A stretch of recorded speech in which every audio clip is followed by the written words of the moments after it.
Okay, இன்றைக்கி வந்து நம்ம வந்து எப்படி ப்ரெட் அல்வா செய்கிறதுன்னு பார்க்கலாம். அதுக்கு ஃபஸ்ட்டு ஒரு பேன் எடுத்து அதில் கொஞ்சமாக நம்ம வந்து கீ ஊற்றி அது ப்ரெட்டு வந்து பார்த்தோம்னா நம்ம வந்து டோஸ்ட் பண்ணிக்கணும். டோஸ்ட் பண்ணிவிட்டு இந்த மாதிரி ப்ரெட்டை வந்து பார்த்தோம்னா நம்ம வந்து டோஸ்ட் பண்ணணும். டோஸ்ட் பண்ணிவிட்டு அதுக்கப்புறம் தான் நம்ம வந்து ஃபர்தர் பண்ண முடியும். ஃபஸ்ட் நம்ம வந்து இப்போ டோஸ்ட் பண்ண போகிறோம். இந்த மாதிரி சின்ன சின்ன பீஸாக நம்ம வந்து கட் பண்ணி ஃபஸ்ட் நம்ம ப்ரெட் டோஸ்ட் பண்ணலாம். இப்போது இந்த மாதிரி இந்த மாதிரி வந்து நம்ம நல்லா டோஸ்ட் பண்ணிக்கணும். ஓகேவா? ஓகே, நம்ம இப்போ வந்து திரும்பி நம்ம மோர் நம்பர் ஆஃப் ப்ரெட் வந்து பார்த்தோன்னா நம்ம வந்து டோஸ்ட் பண்ணணும். நம்ம வந்து நாங்கள் வந்து இப்போ வந்து கீயில் வந்து டோஸ்ட் பண்ணுறோம். அப்போ தான் டேஸ்ட் வந்து நல்லாயிருக்கும் அப்படின்றதுக்காக நாங்கள் வந்து டோஸ்ட் பண்ணுறோம். கீயில் வந்து டோஸ்ட் பண்ணுறோம். ஆயிலில் ஃப்ரை கூட பண்ணலாம். ஆயிலில் ஃப்ரை கூட பண்ணலாம். பட் ஆயில் வந்து உங்கள் உடம்புக்கு சேராது, இல்லை கொலஸ்ட்ரால் ப்ராப்ளம் நினச்சிங்கன்னா நீங்கள் வந்து கீயில் செய்யலாம். கொலஸ்ட்ரால் இல்லையா? கீ வந்து நல்லது உடம்புக்கு. இப்போ இது வந்து பார்த்தோன்னா ஒரு சைடு வந்து நம்மளுக்கு நல்லா டோஸ்ட் ஆகிருக்கு. இப்போ நம்ம வந்து இது ஆப்போசிட் சைடில் திருப்பி ஃபர்தர் நம்ம டோஸ்ட் பண்ணுவோம். டோஸ்ட் பண்ணி உங்களுக்கு வந்து ஈவனாக வந்து டோஸ்ட் ஆகணும். அப்போ தான் வந்து உங்களுக்கு டேஸ்ட் வந்து மைல்டாக இருக்கும்.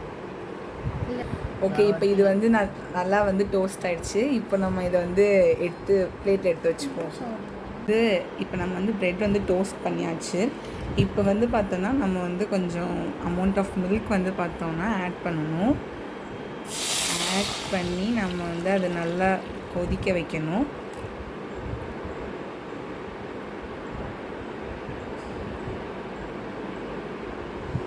இந்த பால் நல்லா கொதிச்சு வர வரைக்கும் நம்ம இதை வந்து கிண்டிகிட்டே இருக்கணும். ஓகே, இப்போ நம்ம நல்லா இந்த பால் வந்து கொதிச்சிருச்சு. கொதிச்சதுக்கு அப்புறமேட்டுக்கா நம்ம வந்து சுகருக்கு வந்து நம்ம வந்து சுகர் டேஸ்ட்டுக்கு பதிலாக நம்ம வந்து ஜாகரி வந்து ஆட் பண்ணுறோம். ஜாகரி ஆட் பண்ணி அது நல்லா மெல்ட் ஆகுற வரைக்கும் நல்லா நம்ம வந்து ஸ்டிர் பண்ணிகிட்டே இருக்கணும்.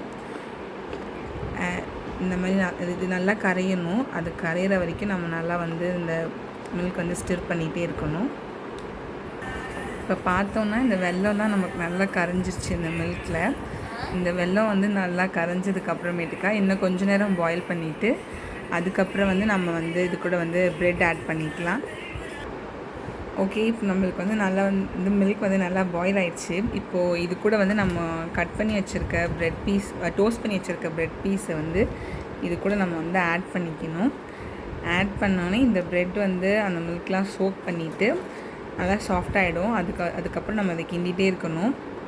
அப்படி கிண்டிகிட்டே இருந்தோம்னா நம்மளுக்கு வந்து ப்ரெட் அல்வா கொஞ்சம் கொஞ்சமாக ரெடி ஆகிட்டு இருக்கும்.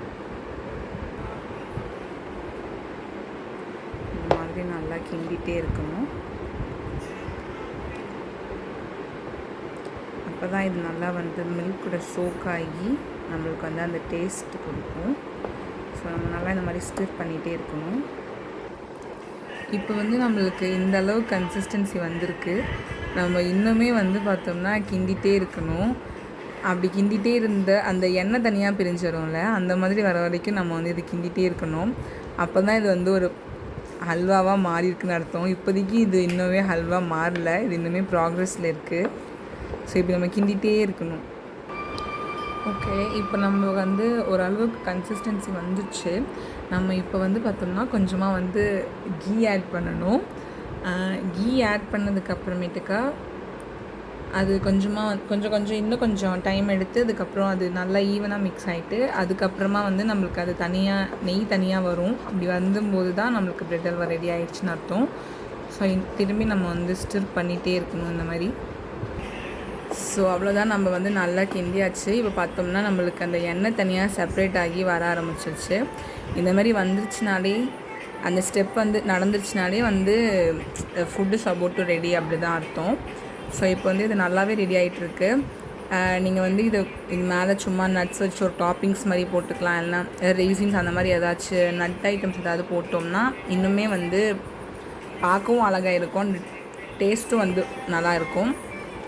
அந்த மாதிரி போட்டு சாப்பிட்லாம். இல்லைனா லைட்டாக ஹனி ஸ்ப்ரெட் பண்ணி அந்த மாதிரி எப்படி வேணால் சாப்பிட்லாம். ஸோ இன்றைக்கி வந்து நம்ம செஞ்ச டிஷ் வந்து இது ப்ரெட் அல்வா தான் இன்றைக்கி நம்ம செஞ்சோம். So this is very easy dish. நம்ம வந்து இதை எப்போ ஈஸியாக செஞ்சிடலாம், 2 இன்க்ரீடியன்ட் வச்சு செஞ்சிடலாம். ஸோ இது மாதிரி நிறையா இன்னும் வேறு நிறைய கைண்டாக டிஷ் ஈஸியான செய்கிற டிஷ், ஹாஸ்டல் லைஃப் அப்படின்னு அந்த மாதிரி செய்கிற டிஷ் வந்து நீங்கள் நிறையா இன்னும் பார்க்கணுன்னு ஆசைப்பட்டிங்கன்னா so kindly subscribe to our channel and share பண்ணுங்கள், காமெண்ட் பண்ணுங்கள் அண்ட் பெல் ஐக்கான் ப்ரெஸ் பண்ணிக்கோங்க. நிறைய இந்த மாதிரி இன்னும் டிஷ்ஷஸ் அந்த மாதிரி பார்க்கலாம். இந்த வியர்டான டிஷ்ஷஸ் ஏதாச்சும் செஞ்சாலும் நம்ம வந்து இந்த வீடியோவில் நாங்கள் போடுறோம். ஸோ அவ்வளோதான். Tata bye bye. மறக்காமல் சப்ஸ்கிரைப் பண்ணிடுங்க. தேங்க்யூ.